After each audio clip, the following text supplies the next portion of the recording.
So how'd you even get on this whole path of like just becoming a chef?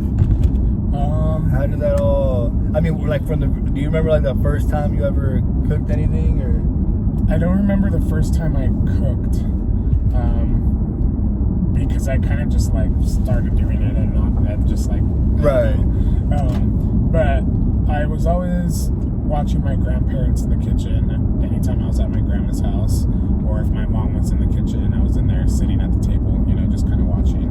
Right. And so I would sit there and ask questions and whatnot.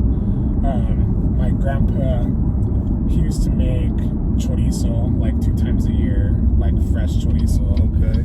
And I remember he had the mortar and pestle, like the rock that you grind herbs and everything with. It's like in that little yeah. I forget what they call it in Spanish, but it's a mortar. It's a molcajete. Yeah.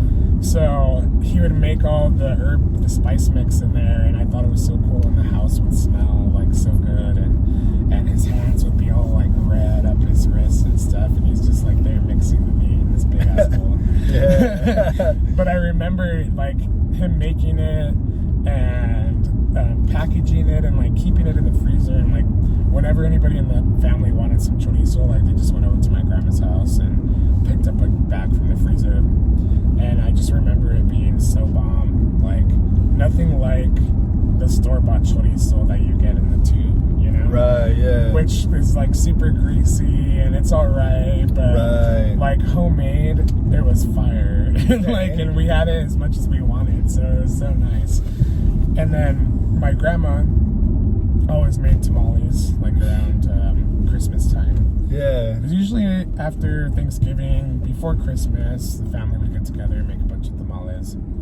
And she was again the same way with the molcajete, mixing up the spices for the meat, the pork to go with the tamales. And we just used to, I remember watching them all around the table, all making tamales, with the masa and folding them over. And then her steaming them off, and it was just they were good memories of like family time, Right. So I think cooking always made me happy in that way, because like it just reminded me of family.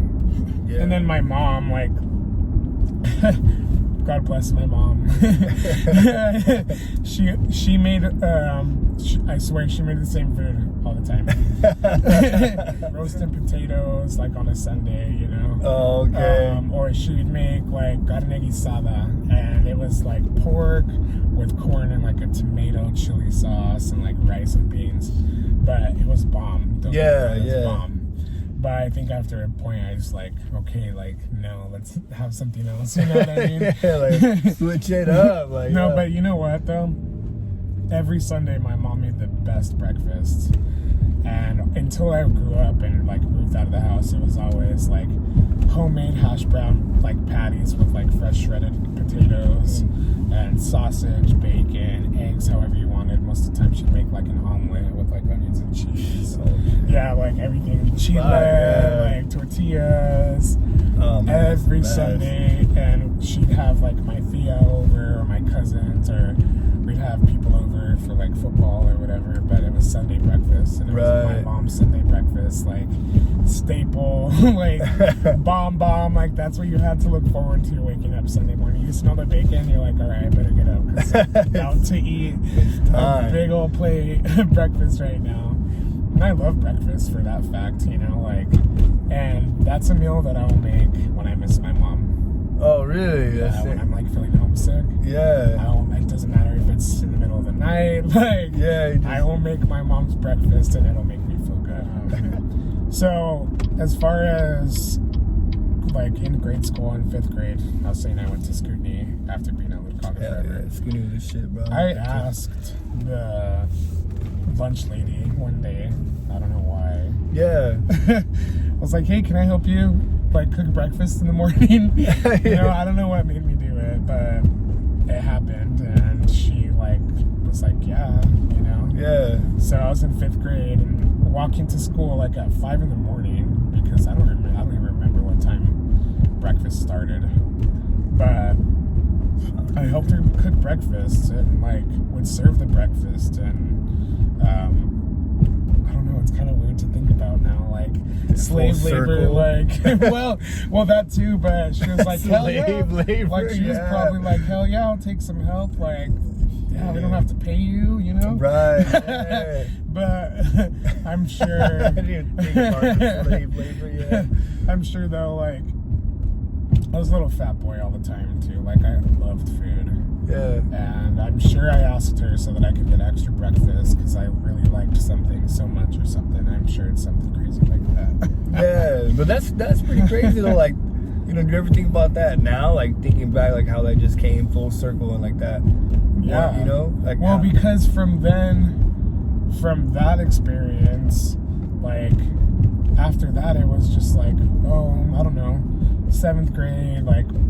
So I was raised by my mom most of the time, and she worked a couple jobs, and when she was gone, I would cook for me and my sister. And then it got into, like, on the weekends, my mom wasn't there, then I was cooking breakfast and having my cousins over, you know?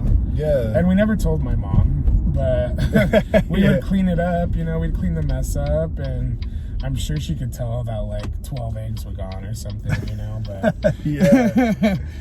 All of a sudden. Yeah. So I ended up moving to Pullman because my sister was living there, and her boyfriend were running a taco shop over there. So they're like, yeah, we can use some help. And I'm like, okay, well, I need to get out of here, you know, and start fresh. So I end up going over there to work at the taco shop, and shit went south with the guy who owned the taco shop, and that didn't pan out to what it was supposed to be. So I ended up picking up a job painting houses, exteriors. So spray guns and taping and all that stuff, up and down ladders. Well, that's a lot of important experience that you have, though. Like that shit, like. Well, yeah, I painted my mom's that's house. crazy. Yeah, I mean, they can get pretty expensive. Paint job. I might need a paint job. Yeah, I'm retired from that. No. No, but I didn't. It was a job and it paid all right, and I just I didn't really like it. Okay. You know, it was hot. You know, it's summertime, going up and down ladders, and I'm like, yo, this isn't for me. So I got on Craigslist looking for cooking jobs. So did you already know that cooking was like what you wanted to do at that time? No. I just knew that I liked cooking, and I didn't want to be going up and down a ladder every day in the summer. So I got on Craigslist and I found this job at a sorority, and it was like a houseboy position or something, right? And I'm like, what's that? You know? Yeah. And they wanted like a weekend cook. So I go and apply, and the guy is like, he's a trained chef, you know, he's this little Italian guy, like bald head. He's hella funny, he's hella cool, you know? And he's like, well, we're gonna do a working interview, you know? So I'm like, okay, what's that? And he's like, so you're gonna make dinner for 60 girls, and we're gonna see if they like it or not. Oh, and I'm like, for 60 I was like, that's a lot of people. Hell yeah. You know, I was like, that's a lot. So I'm like, okay, first of all, how do you know how much, like, right, how much that feeds? Like, how do you do this? Like, that's a lot of people, you know? And so it's like, crazy. okay, well, you need to know math. You need to know your fractions, because you're gonna have to multiply and divide and do this and that and the other and recipes. And I'm like, okay, I think I got that, like, all right, pretty solid. Like, I was never very good at math. But I'm like, I think I can make it, you know? Right. I figured this shit out one way or another. Yeah. So I ended up making Mexican food for them. And I made enchiladas, rice and beans. And I think it was like on a Friday night or something. Yeah. But these girls, like, I needed to have, like, a gluten-free option, like a vegetarian option, like a dairy-free option, you know, because they had all these specific diets. And I mean, now that I think of it, it was a good thing, because it was so learning how to cater to different diets, you know. But I made like a straight cheese enchilada. I made one with like beans. I made one with like meat and cheese. and I made rice, beans, like all the salsa and all that stuff, and it was like a buffet kind of. Oh, okay. There's a lot of food, you know. Oh, yeah. And he's like, okay, he's like, $60. Wow. this is a quart container, like fill this up with rice, and that feeds like 30 people. And I'm like, psh. You know what I mean? Like, Yeah. okay, I think I can figure it out now. So anyways, the girls ended up really liking enchiladas, and they hired me of making Friday night dinner and then Sunday breakfast and dinner. So it was that, and at first it was just like, okay, let me use what we have here and make food, you know? Yeah. And then he started like pushing me to do more. So he's like, okay, tell me all the things that you need ordered for your food. And I'm like, what? Yeah. You know, I was used to using what was on hand, what was in the building already. So then I had to learn how to make like ordering lists and how much of what I needed ordered, you know what I mean? And make sure that I got it ordered at the right time and that I was gonna get it delivered when I needed it, you know? So that was a huge like learning experience for me. I used to have like this notebook and I'm like, okay, I'm gonna make lasagna on Sunday, right? Yeah. So I'd be like, okay, I'm gonna have lasagna, I'm gonna have salad, I'm gonna have garlic bread, like this, that, and the other. And then I'd be like, okay, then what do I need for lasagna? Okay, ricotta cheese, like noodles, like ground beef, onions, garlic, like all that stuff, right? Yeah. So then you start making your list. And I'm like, this is all right. Like, this is okay. Yeah. You know? Yeah. 3 meals a week, like, I can do this. So I continued to do that for him for, I think even the first year. Got through the year and then school was over and it was like seasonal work, you know. So then I was either gonna have to find a job at a restaurant or whatever, and he offered me to come follow him to Coeur d'Alene because he had a family restaurant over there. And he's like, oh, my brother rents out this house for like all the employees in the summer and whatever. So I'm like, hell yeah, I'll go over there. So I go, and his family owns Crickets on Sherman Ave in Coeur d'Alene, and it's a oyster bar and pub. Oh, okay. But they have like, their food's really good. They have like homemade pizzas. They have a brick oven, like pasta, like all kinds of sandwiches you could think of. Seafood, fish and chips. Coeur d'Alene? Is that like the main, like, you know where Pizza main Hut street. and all that stuff is? It's Sherman Avenue. It's like their main street. Damn, next time I go to fucking It's by the what's that place resort. called over there? The water park place? When you go down there? It's Oh, not in Silverwood. Silverwood, there we Yeah. go. So next time I go to Silverwood, when that's, you know. Yeah, I always tell everybody to go over there when they go to What, Silverwood. Crickets? Crickets. I might have to go check that out. We probably during the summertime, you know, is peak season, like tourism season. So we had like up to like 10 people on the line. And mind you, it's like, I don't know, 1.5 feet wide. Okay. Like, and there's 10 people down like 20 feet, right? Yeah. All in their positions. So like, And the line is out where you guys are just cooking? And yeah, just, and you're all in your stations, you know? Okay. And that's where I learned how to like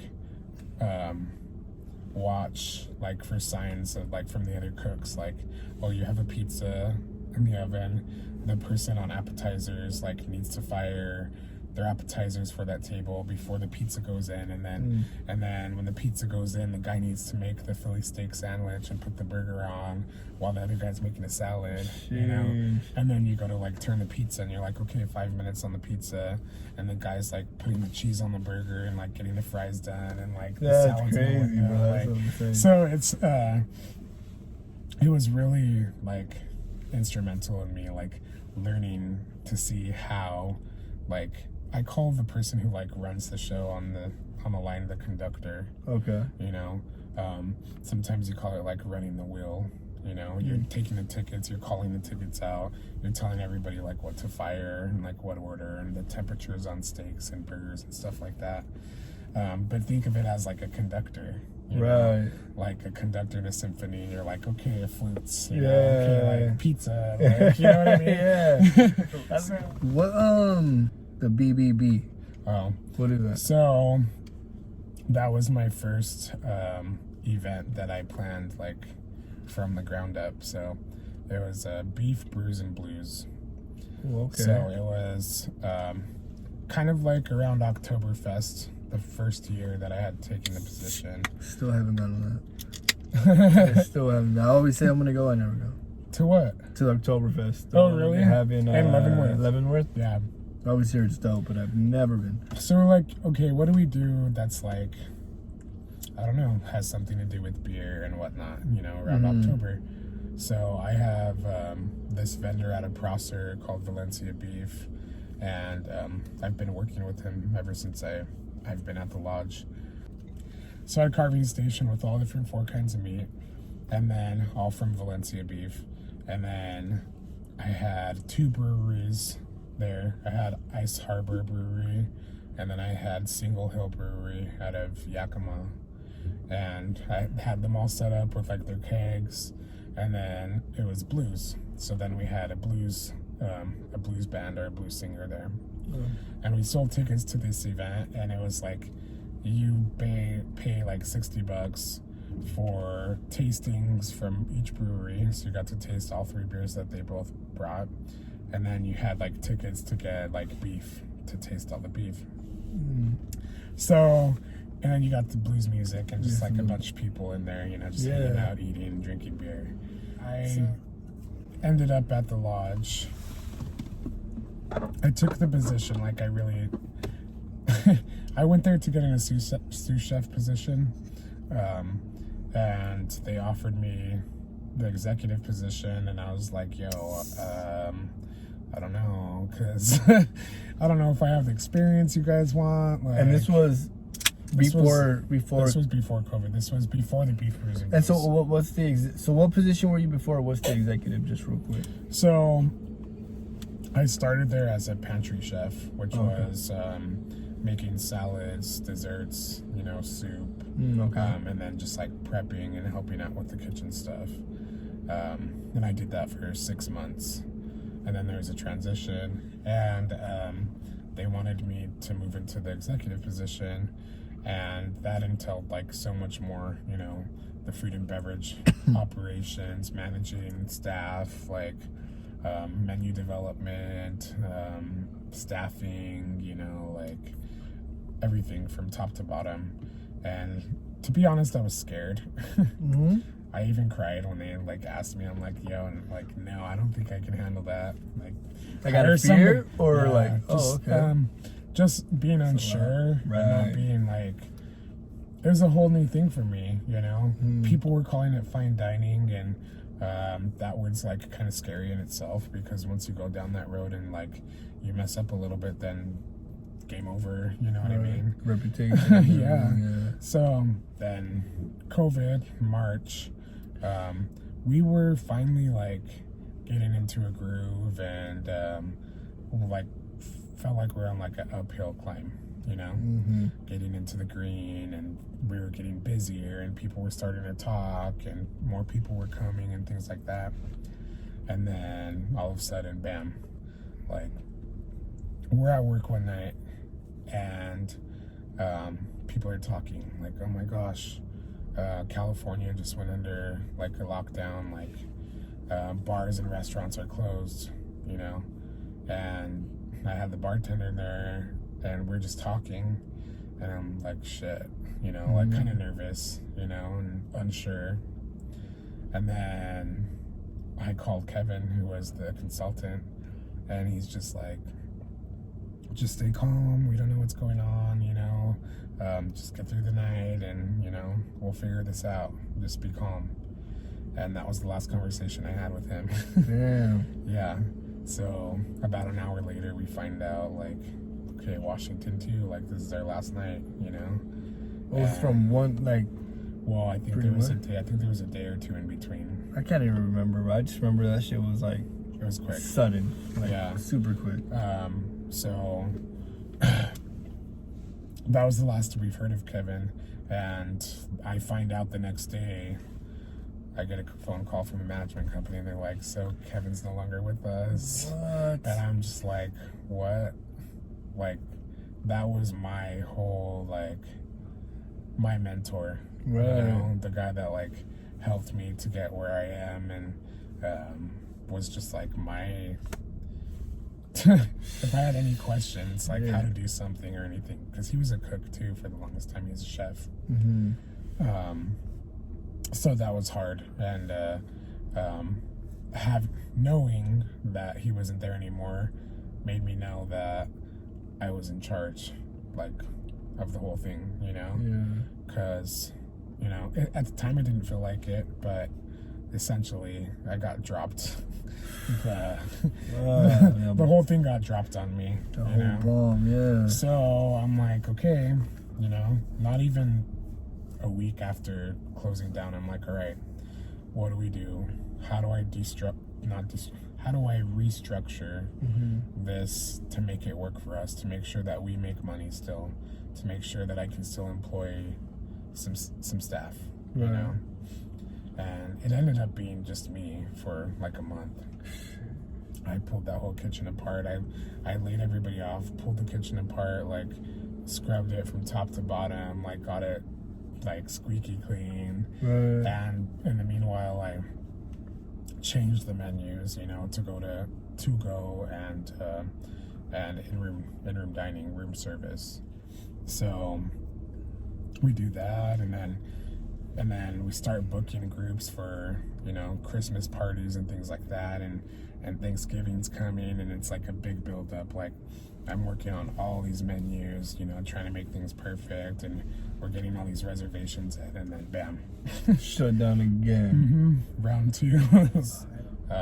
Like my mentor Kevin, he, like I said, he opened up 25 Ritz-Carltons. His service training standards, like in service manuals, were made for places like the Ritz-Carlton. So that makes sense. He set the freaking bar up. Dude, so if for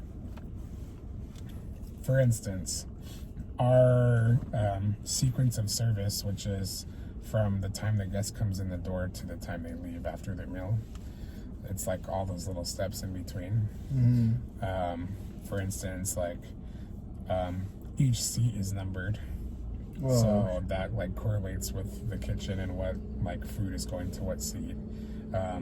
Women sit down first, like women get served first, or you bring food and you deliver it to the right of the guest, you pick it up from the right of the guest. Like when you're presenting a bottle of wine, like you have the little napkin over and you present the bottle of wine to the person who bought the bottle, you know, present the label to ask them if they want to try it out, and, you know, give them a sample, and then you pour for that person first, and then you pour like counterclockwise, and you leave. It's crazy. Detail, man. That's but like insane. all those little details, you know. I remember one time, dude, this guest, she'd been going there before I started, but she's just like, yeah, I'll have the burger. Zach knows how I like it. And I was like, I don't remember. So I like was thinking, I'm like, okay, first of all, I know she doesn't eat a bun. She just has a lettuce wrap. And I think she gets it cooked medium. And I think she's okay with cheese. And like, so, and I took it to her, and I'm like, that's how you wanted it, right? And she's just like, oh yes, like I loved it. Blah, blah, blah. I'm like, okay, good thing I remembered, because I was like scared. But her and her husband, like, he's a cardiologist, and they're like regulars, and like they had their anniversary there recently, and he brought in a bottle of Cristal, like the first bottle of Cristal I ever popped, and I'm like I took a picture of that thing. Probably the only one I'll ever hold. Like, pour a little bit. No, but he brought a bottle of Cristal, and then he had an emerald diamond ring that he wanted me to hide on their dessert plate, right? So I'm like, okay, like I got it. And at first I'm like, I'm gonna make this chocolate dome where she can like crack into it, and the emerald ring is gonna be under it, yada yada. And then somebody who had like taken notes was like, oh no, don't worry about it, they'll just take it on the mousse plate. So then dude gets there, and I'm like holding the door open for them, like leading them up the stairs, taking her jacket, like hanging up her jacket, bringing them their menus and whatever. And then they're like halfway through their meal, and he goes down into the bar, and he's like asking for me. And I'm like, hey, and he starts talking about the emerald ring. And I'm like, okay, well, this was my plan, you know, but somebody told me just to put it on the mace plate. And he's like, oh no, I want the dome. I want her to break it.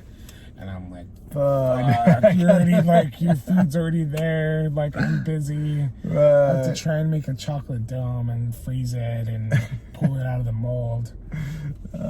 So I ended up like not being able to do it because I was busy. Yeah. And I just like hid the emerald diamond ring and under like some mint leaves, right? And like around a raspberry. And so he's like, yeah, I want you to deliver the champagne and the ring and the dessert. So I'm like, yo, I didn't really get the ring and that. Yada, yada. I'm like, the ring's there, it's under the mint. Like, trying to be discreet, right? Right. So then she starts eating it and he's like, oh, look at that raspberry, like all trying to play it off. And she's like, raspberry. And I'm like, no, the other raspberry.